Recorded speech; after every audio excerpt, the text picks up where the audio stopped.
Et coucou tout le monde, nous sommes aujourd'hui dimanche 5 mars. Je vous reprends alors que je viens de publier le vlog de la semaine. Désolée pour ma petite tête, je me suis mise en mode ménage puisque en plus de mon boulot de la semaine, je m'occupe d'un appart dans un petit village de montagne. On est plein à faire ça ici, on a nos boulots et en plus on a plein d'autres petits boulots, de petits extras qui nous permettent de mettre, comme on dit, du beurre dans les épinards. Donc du coup là je suis à l'appart, j'ai mis un petit sweat qui craint pas grand chose et voilà, je suis en train de cleaner un peu l'appart et de faire le changement pour les locataires qui arrivent demain lundi, mais je voulais vous faire un petit coucou pour voilà juste introduire le vlog. J'ai pris avec moi ma liseuse avec le nouvel ENC pardon, des éditions Hurlevent, sauf qu'au final je voulais me caler en terrasse et je pensais avoir le temps de lire un peu avant de venir cleaner cet appart, et au final j'ai retrouvé une pote et nous avons pris un café en plein soleil, c'était fort sympathique. Et voilà, du coup j'ai pas du tout eu le temps d'avancer, donc je pense que je vais avancer un peu plus ce soir. Normalement j'ai mon cours de danse, mais j'ai un peu la flemme, je vous avoue. Normalement j'y vais avec une collègue et amie à moi, Carlita, si tu passes par là, coucou.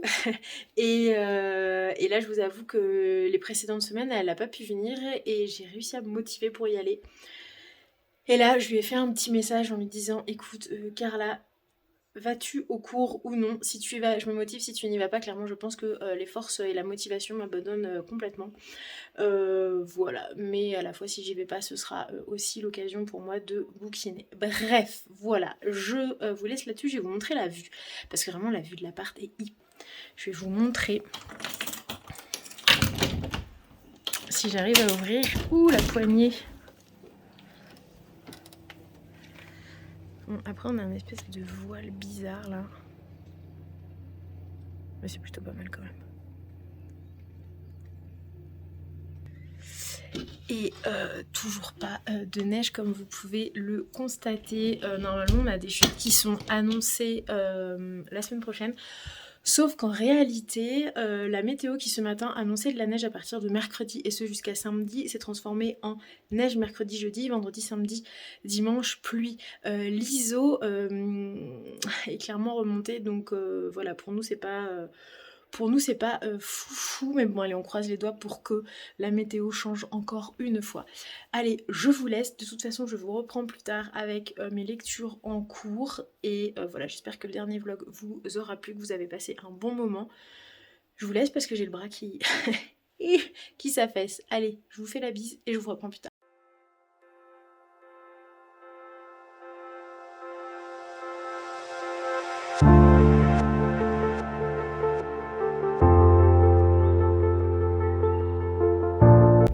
Et voilà la petite route qu'on adore. C'est une toute petite route à flanc de montagne. Pour la petite histoire, je me suis retrouvée bloquée entre deux avalanches sur cette route il y a 3 hivers de ça à peu près. Il faut savoir qu'il y a encore quelques années, il n'y avait pas de petits murets sur le côté. Donc autant vous dire que voilà, c'est une petite route quand on connaît pas. Là maintenant je la connais par cœur, donc voilà, ça ne me fait ni chaud ni froid. Mais clairement j'ai déjà envoyé des potes qui venaient là pour la première fois prendre cette route. Et autant vous dire que ils ont serré les fesses, hein, vulgairement. Mais par contre la vue est absolument magnifique.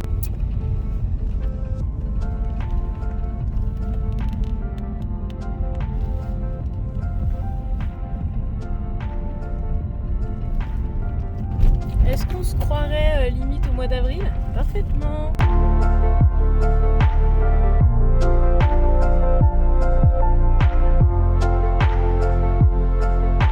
Ce matin, on se motive à aller bosser à pied, puisque ma voiture chauffe à chaque fois qu'on roule. Donc je dois l'emmener chez le garagiste jeudi. En attendant, on marche. Sauf que marcher à 1800 d'altitude, c'est pas la même que sur le plancher des vaches, comme on dit. Voilà. Allez, je reprends ma respiration et je vous reprends plus tard. J'ai fait ma grosse flemmarde, je suis passée de je marche à pied, je me motive à oh si je prenais les remontées mécaniques. Voilà, donc comme je le disais, plus de voitures ces prochains jours, mais à la fois c'est pas forcément grave. Du coup ça me bouge à faire un peu plus les choses à pied, ce qui en soi devrait être le quotidien. Je ne devrais pas prendre ma voiture.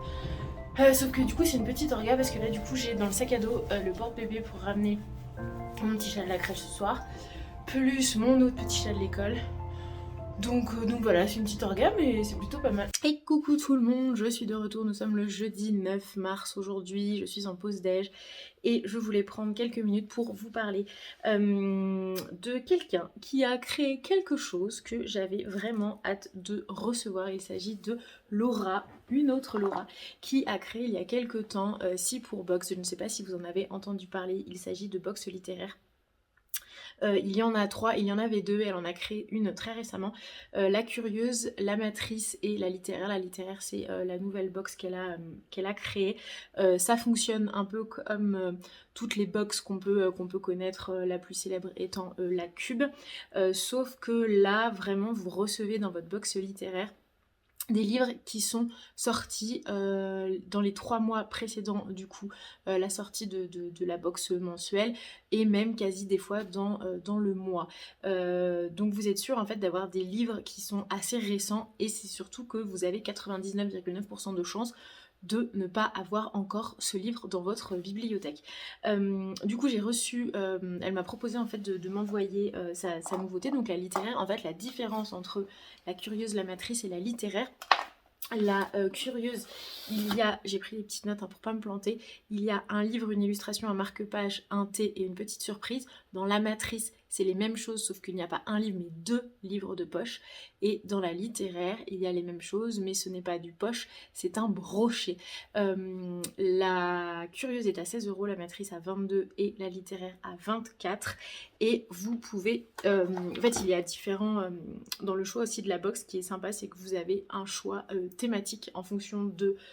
si vous êtes plutôt feel good, plutôt roman historique, plutôt romance, plutôt new romance, plutôt thriller policier, plutôt littérature générale, enfin vous choisissez en fait la thématique que vous voulez et vous pouvez changer votre thématique. C'est-à-dire que si par exemple vous prenez un abonnement et que vous avez sélectionné feel good mais qu'au bout de 2 mois vous dites oh non finalement j'aimerais bien du thriller policier, en fait chaque 15 du mois jusqu'au 15 du mois, pardon, vous pouvez changer votre thématique de box et ça je trouve ça plutôt cool que d'être du coup cantonné sur un seul genre pour tout l'abonnement. Ça c'est vraiment dommage. Donc c'est plutôt une box qui est bien pensée, qui est bien conçue et c'est surtout que dans les goodies qu'elle met en fait dans la box, c'est on va dire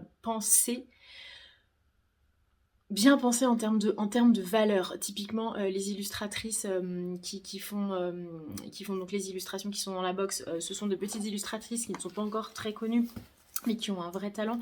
Pour ce qui est du thé, c'est du thé éthique et bio. Pour la petite surprise qui est en plus dans les box, du coup soit elle fait appel à des petits créateurs, soit elle lors de ses voyages elle ramène voilà plein de petites choses en nombre assez important pour remplir ses box. Enfin c'est pas on va dire on n'est pas sur de la quantité industrielle où elle va faire ses goodies dans une entreprise en Chine bourrée de plastique qu'elle va recevoir dans des gros cartons inutiles. Et là c'est vraiment fait avec finesse et un choix vraiment bien particulier qui est fait. Pour info Si pour Box, que je lui ai posé la question du pourquoi Si pour Box. En fait Si pour ça veut dire histoire en hébreu puisque Laura est franco-israélienne et du coup elle trouvait que le nom de Si pour se prêtait plutôt bien à la création de box littéraires. Du coup vous recevez votre box dans un carton comme celui-ci avec une petite citation de Bouddha: celui qui est le maître de lui-même est plus grand que celui qui est le maître du monde. Je ne sais pas si vous verrez. Donc voilà, et Laura a une histoire aussi plutôt sympathique. Elle a longtemps vécu à Paris et en fait il se trouve que juste avant le Covid, elle a décidé de repartir dans le sud d'où est elle originaire pour prendre le temps, pour se ressourcer et pour écrire un livre.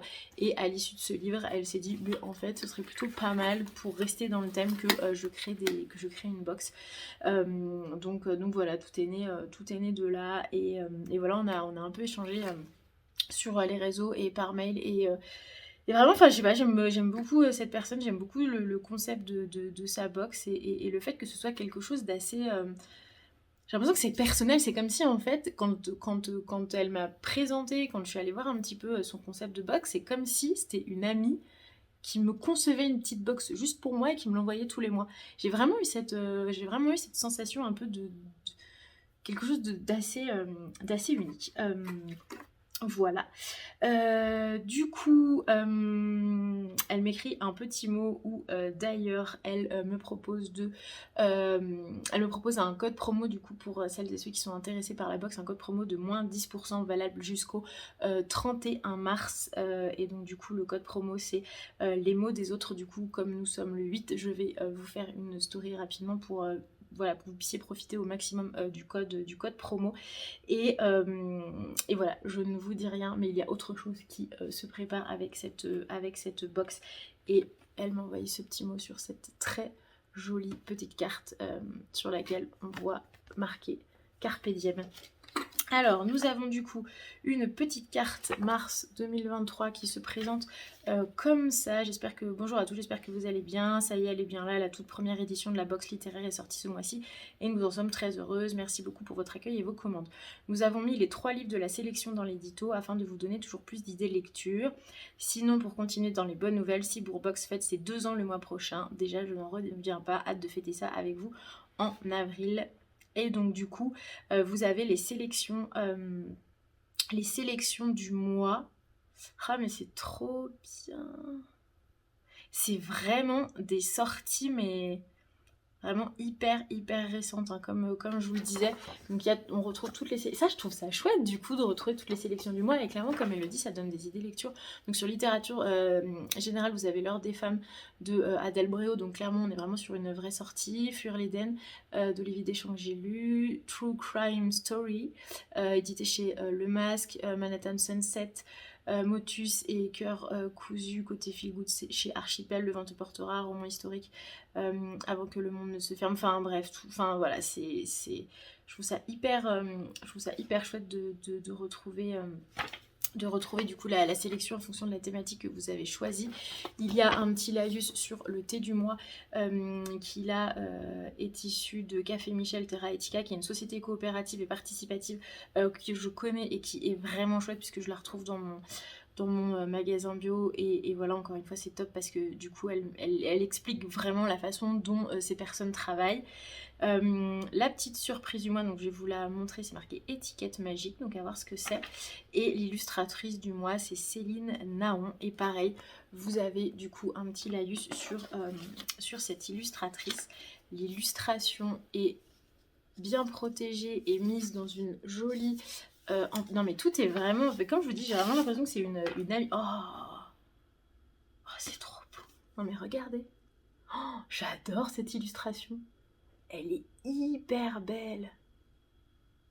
Oh, elle est hyper belle. Et donc cette illustratrice, Céline Naon, fascinée par l'univers de la mode et du charme parisien, Céline dessine des portraits de femmes inspirantes, inspirées, profondément libres en termes de style. Chaque femme est une perception de sa vision du style. Elle aime construire une histoire de vie singulière à chacune de ses idoles parisiennes.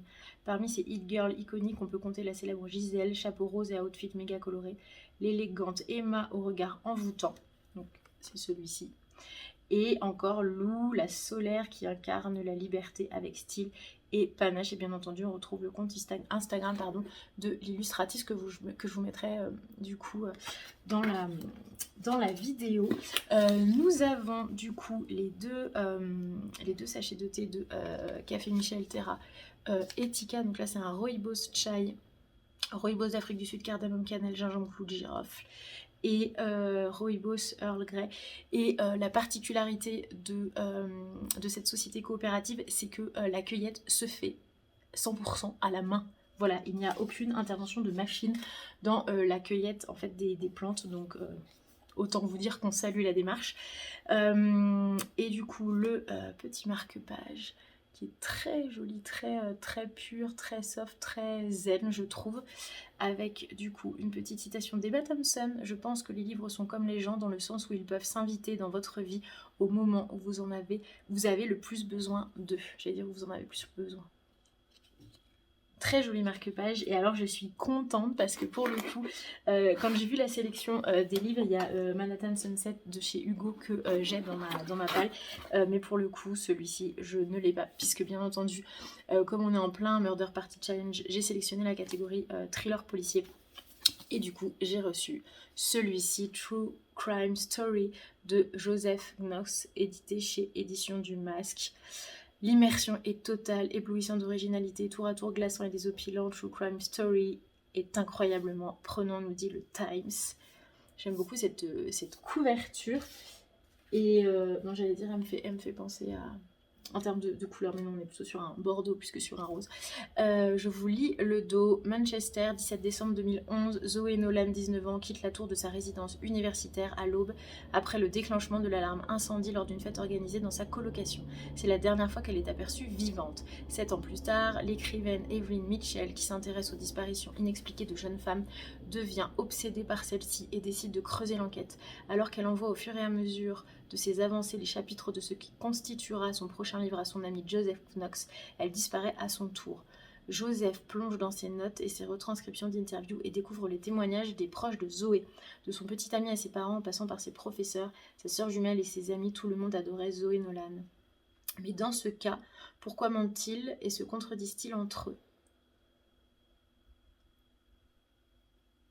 Mais alors attendez, un roman noir jubilatoire et addictif qui convoque brillamment les codes de la narrative non-fiction, tantôt pour la parodier, tantôt pour la sublimer. Résultat, on se passionne pour l'affaire Zoé Nolan, comme on s'est passionné pour l'affaire de la petite Maddy ou celle de Xavier Dupont de Ligonnès, au point de vouloir résoudre l'enquête, nous-mêmes. Puisque l'auteur est mentionné dans le résumé. Je vais me renseigner un peu plus sur ce livre. Parce que, véritable histoire de crime en même temps, note de l'éditeur. Ouais, donc à mon avis, c'est-à-dire que l'auteur s'est vraiment inspiré du coup des recherches de sa fameuse amie Evelyn Mitchell, l'écrivaine, pour du coup révéler ce qu'elle avait trouvé, j'imagine, à propos de Zoé Nolan. J'imagine que c'est ça. Et c'est trop drôle parce qu'il y a plein de... Il y a des conversations de... Enfin, en fait, c'est comme si j'avais l'impression de feuilleter un dossier en fait de la police. Vous voyez un petit peu. Et en plus, il y a des c'est pas des défauts d'impression. Je pense que c'est vraiment comme si en fait les pages avaient été de conversation avaient été photocopiées et directement remises telles quelles dans le livre. C'est fou la façon dont ça a été édité. Alors j'ai pas beaucoup entendu parler de ce livre, donc ça j'imagine que c'est Zoé Nolan juste ici. Je vais me renseigner un peu plus sur ce livre, j'en ai pas trop entendu parler, mais vraiment pour le coup ça me rend vraiment très curieux. Ça a l'air d'être pas un ovni, mais un livre un peu inédit, un peu particulier. En tout cas, je suis vraiment contente d'avoir reçu celui-ci dans la box. Voilà, écoutez, je vous ai tout dit concernant la box. Je suis hyper contente. N'hésitez pas à aller voir. De toute façon, je vous remettrai tout en barre d'infos sur les prix des box, sur le code promo. Enfin voilà, encore une fois, je trouve que c'est intelligemment façonné cette histoire et vraiment mais bravo quoi. Enfin c'est vraiment trop chouette. Je suis vraiment hyper contente, donc voilà. Et ben écoutez, je pense que je vous ai tout dit. Ah si, j'ai une autre réception que je voulais vous montrer, hop là, qui est là, je ne sais pas de qui elle vient. Ah bah c'est les éditions, enfin c'est la collection Nami des éditions de chez Le Duc. J'ai vu passer en fait J'ai vu passer ce livre sur Instagram et je le trouvais vraiment très très frais. Bienvenue à la charmante pension de Cecilia Dueñas de Mamen Sanchez. Très, très belle cette couverture. Après son divorce à la veille de ses 43 ans, Cecilia Dueñas fait ses valises et quitte son luxueux appartement avec terrasse et son poste dans un prestigieux cabinet d'avocat. Un nouveau départ l'attend dans sa maison madrilène remplie de souvenirs qu'elle a hérité de ses grands-parents. Pour chasser sa solitude, elle transforme ce charmant pavillon sur les rives du Manzanares en pension pour étudiantes et établit un règlement intérieur. Interdiction de fouiller dans les affaires d'autrui, d'écouter aux portes ou de ramener des hommes. Mais les petits arrangements de ses turbulentes résidentes et les tendres manigances des fantômes de ses grands-parents qui déambulent dans la demeure en pantoufles établie à fleurs viennent bouleverser tous ses plans, car même Cecilia ne peut empêcher l'amour de se frayer un chemin dans la plus belle pension du monde, mêlant aventure rocambolesque et un soupçon de mystère et de magie. Un roman pétillant au rythme effréné. Ouh, mais le résumé donne terriblement envie. Et alors, j'aime beaucoup la façon dont il est édité. Regardez, beaucoup de marge, de belles interlignes et vraiment des marges assez grosses en pied de page et sur les côtés. Donc je pense qu'il va être vraiment très très très très très agréable à lire. Merci beaucoup les éditions Le Duc pour du coup cet envoi. Nami, un voyage à soi. Trop cool les éditions Nami. Enfin, c'est même pas une collection en fait, c'est une édition dans... Comme il y a les éditions Charleston chez Le Duc, il y a les éditions Charleston et là il y a les éditions Nami pour être un petit peu plus exact. Voilà, je vous ai tout dit. Je pense que je vous reparlerai de mes lectures en cours ce soir parce que là il est 13h58 et que je suis censée repartir au boulot dans 2 minutes, mais que j'aimerais profiter du soleil là pour vous faire la petite photo de la box, sachant que j'ai plus beaucoup de batterie sur mon téléphone non plus. Voilà, donc on va essayer de faire fils à et dans tous les cas, je vous reprends plus tard. Et la bonne nouvelle du jour, il neige. Je pense qu'on l'attendait depuis la 3e semaine de janvier, hein. Il n'a pas neigé ici depuis fin janvier et là clairement ça commence à être inquiétant. Et sauf que là, ça y est, la neige est là, on est content. Ça donne tellement envie de se faire un bon petit thé, une bonne petite tisane, de regarder la neige tomber à travers la vitre, tout en lisant un bon bouquin. Et c'est exactement ce que je vais faire ce soir, je pense. Je suis toujours dans Recherche Gentleman et chez Calman Levy de Sophie Irwin et j'aime beaucoup trop ma lecture, donc je pense bien avancer ce soir. Je vous reprends plus tard, peut-être avec un update. Et coucou tout le monde, nous sommes vendredi soir, il est 17h30, j'espère que vous allez bien. Fin de semaine, je vous reprends encore ce soir et je vous prendrai un petit peu demain avant de publier du coup le vlog dimanche matin. Je me suis un peu posée comme ça par terre puisque je suis entre un riz au lait, le repas du soir, un petit chat que je dois baigner, une réception, des livres en cours dont j'aimerais vous parler. Je vais commencer du coup par la réception de la part des éditions Archipel et c'est un gros paquet. Oula, par où je vais l'ouvrir? Je vais l'ouvrir par là. Il faut que je finisse aussi la publication pour le concours de ce soir puisqu'on vous fait gagner le dernier À qui la faute de Ranière Jonasson édité aux éditions de la Martinière. J'ai quasi fini de préparer ma publication mais il faut que je la programme, donc j'ai ça aussi à faire avant 8h puisque c'est à 8h que nous publions le vendredi les concours pour le Murder Party Challenge avec Manon, les lectures de Manon. Et d'ailleurs avec Manon on s'est chauffé pour aller au Salon du Livre Paris qui a lieu du 21 au 23 avril. On a pris nos billets de train, on a réservé cet après-midi notre Airbnb. On va passer 2 jours non-stop ensemble. Autant vous dire que c'est une nouvelle extrêmement excellente et que j'ai très envie d'être déjà au 22 et 23 avril. Donc voilà, donc ce qui serait cool, je me dis, c'est peut-être d'en croiser 2 ou 3 d'entre vous. Dites-moi d'ailleurs si vous connaissez ce salon, si vous avez prévu d'y aller. Et voilà, peut-être qu'à l'occasion, on se verra. Il me semble que le programme et la billetterie ouvrent le 15 mars. Donc autant vous dire qu'on a aussi hâte de pouvoir prendre nos billets pour l'accès au salon ainsi que de consulter le programme. Il me semble que cette année, nous sommes sur le thème de l'Italie. Enfin bref, voilà, je suis hyper contente.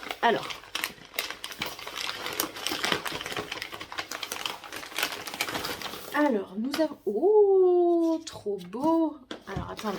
Alors, quand j'ai reçu le catalogue des éditions Archipel, alors c'est vrai qu'il est vrai que je lis peu de classiques et quand les maisons d'édition, enfin surtout les maisons d'édition qui ont une partie réédition de classiques, je me dirige généralement plutôt vers les sorties de littérature contemporaine.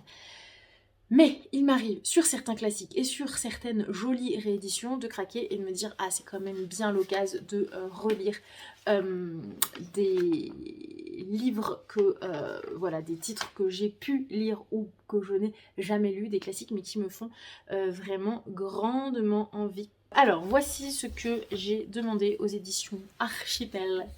Il s'agit des 3 mousquetaires de Dumas. Là, on est sur le tome 1 d'Artagnan, le tome 2 Milady. Je trouvais les éditions vraiment, dans ce sens-là, vraiment très, très jolies. Je ne sais pas combien il y a de tomes exactement. Ils sortent tous les deux le 16 mars. On est sur des bons volumes avec des illustrations à l'intérieur de Jean-Adolphe Bossé. Voilà, des illustrations comme ceci. Alors, Alexandre Dumas, c'est un auteur que je ne connais pas pour les 3 mousquetaires, mais je connais Alexandre Dumas pour son roman, le roman du Masque de Fer, que j'ai découvert puisque je suis une fan. Vous allez trouver ça ridicule. Si dans l'assemblée il y a des fans de ce film qui sont capables de le regarder au moins 5 fois par an et qui sont capables de faire les répliques en simultané avec le film, dites-moi, je me sentirai moins seule. Je suis une femme, oui, merci, je suis une femme. Je suis une fan incontestée et au plus haut point du film. Attention, roulement de tambour. L'homme au masque de fer. Voilà, alors pour plusieurs raisons, je l'ai découvert. Pourquoi j'ai découvert? Parce qu'à l'époque j'ai découvert, je devais avoir... en fait c'est un film qui est sorti juste après Titanic, qui a été tourné en partie en Sarthe. Et j'étais allée à la rencontre des propriétaires du manoir dans lequel est tournée une partie de L'Homme au masque de fer. Et ils me disaient que c'était un peu la folie parce que pendant que Leonardo DiCaprio tournait ce film, Titanic était sur la fin du montage. Et en gros ils savaient que Leonardo DiCaprio allait vraiment être hyper célèbre. Et que potentiellement ça avait commencé un peu à fuiter ce film et qu'il pouvait être embêté pendant le tournage. Donc apparemment c'était toute une histoire de tourner en Sarthe, avec Leonardo DiCaprio, L'Homme au masque de fer, juste après le tournage et pendant le montage de Titanic. Je sais pas si vous imaginez le truc. Et du coup, je regarde ce film donc il y a longtemps, puisque Titanic c'était 90... Mince, il y a quelqu'un qui me l'avait dit en commentaire parce que j'avais parlé de Titanic une fois, mais j'ai toujours pas la date en tête, hein, je ne l'ai pas retenue. Bref, c'était il y a vraiment très longtemps, c'était il y a plus de 15 ans, 20 ans même je dirais, parce que je me souviens Titanic, j'étais traumatisée par quand ils sont dans l'eau là, complètement gelés. Je devais avoir, allez on va dire 14 ans à peu près, et je découvre ce film, donc 1 parce que tourné en Sarthe, 2 parce que Leonardo DiCaprio, hein, je dois bien l'avouer que j'avais quelques posters de Leonardo DiCaprio dans ma chambre, parce que film historique. Parce que sur Louis XIV, bref, hein, voilà, ça réunissait un peu tout ce que j'aimais et tout ce que j'aime toujours. Et donc je regarde L'Homme au masque de fer. Et là, je tombe complètement en amour pour ce film. Et depuis, je le regarde très régulièrement. Pourquoi je vous parle de ça? Et donc du coup, oui, parce que l'origine de cette histoire de fiction, c'est Alexandre Dumas. Et pour rappel, en fait, il s'agit du coup de l'histoire de Louis XIII qui, en fait, met au monde, alors pas lui, hein, mais il a malheureusement 2 héritiers. Son épouse accouche non pas de 1, mais de 2 enfants. Puisque, pour la petite histoire, il y a un prisonnier à la Bastille qui est sous un masque, et en fait dans les registres, non mais c'est véritable, ça pour le coup c'est véridique, il y a un homme emprisonné à la Bastille, dans les registres on a cet homme et on n'a jamais connu son identité puisqu'il était retenu avec un masque de fer. Et donc plusieurs auteurs, dont Sartre, il me semble d'ailleurs, ont un peu brodé autour de ce fait historique des histoires, dont celle-ci, où en gros il est dit que était dissimulé sous ce masque de fer à la Bastille le jumeau de Louis XIV, puisque la reine Anne d'Autriche, Louis XIV Anne d'Autriche, Louis XIII Anne d'Autriche, c'est bien ça? Je me plante pas? C'est Anne d'Autriche? Oui, c'est Anne d'Autriche. Si jamais je me trompe, je vous mettrai là, parce que j'aime pas me planter dans les faits historiques. Anne d'Autriche, c'est ça. Accouche, non pas de un, mais de 2 enfants. Et donc du coup, il décide de garder le premier comme héritier du trône, donc la personne qui sera, enfin l'homme qui deviendra du coup le roi Louis XIV, et le second, il décide du coup de lui mettre un masque, de l'élever par une sourde et une muette, et à la fin, il finit au cachot. Voilà. Et sauf que dans cette histoire, les mousquetaires, surtout un, Aramis, est au courant en fait de cette histoire, puisque lorsque Anne d'Autriche accouche, il est là, et que c'est lui qui est témoin de ça, et que c'est lui qui par la suite va lui-même mettre le masque à cet homme, qui après son enfance, au moment de sa grande adolescence, va être emprisonné à la Bastille. Et donc en fait, Aramis, qui fait partie des jésuites qui veulent renverser la monarchie, se dit « Oh mais il y a un truc à jouer, le Louis XIV, on en a marre si on remplaçait le roi actuel par son jumeau, en sortant son jumeau de la Bastille pour le mettre à la place de Louis XIV, qu'on va mettre lui à la Bastille sous le masque de fer. » Est-ce que vous me suivez ? Bref, voilà, tout ça pour vous dire que je connais un peu Alexandre Dumas par cette histoire, mais que j'ai découvert par le film, et qu'après j'ai découvert du coup le roman d'Alexandre Dumas. Donc il me tardait de découvrir son, ouais c'est bon, je suis dans le bon sens, son œuvre un peu phare, à savoir Les Trois Mousquetaires. Voilà, donc écoutez, je vais prendre grand plaisir à relire ce trésor de la littérature française dans une édition somme toute absolument magnifique et toute dorée. Je ne sais pas pourquoi je parle comme ça. Donc voilà, et d'ailleurs quand je vois le nom Milady, ça me fait penser à un dessin animé que je regardais dans mon enfance, Albert, le 5e mousquetaire. Parce que dans la chanson, il parle de Milady. Est-ce que vous connaissez ce dessin animé, Albert, le 5e mousquetaire? Je regardais quand j'étais petite. Voilà, du coup, pour les réceptions du jour, merci beaucoup les éditions Archipoche. Lecture en cours, je suis dans l'ENC des éditions Hurlevent. Du coup, je dois rendre mon avis ce dimanche minuit au plus tard. J'adore cette lecture, mais je l'aime tellement que quand je lis, je regarde le soir ma liseuse, je me dis oh là là, mais j'adore. Et franchement, clairement, j'aime tellement que je pourrais être capable de lire encore pendant des heures s'il n'y avait que l'envie qui rentrait en compte de l'équation. Sauf que dans l'équation, il y a aussi le sommeil. Et là, d'un coup, ça change tout. Et ça fait que je m'endors dessus. Et je suis frustrée parce que j'adore l'histoire et j'ai vraiment hâte de vous en parler.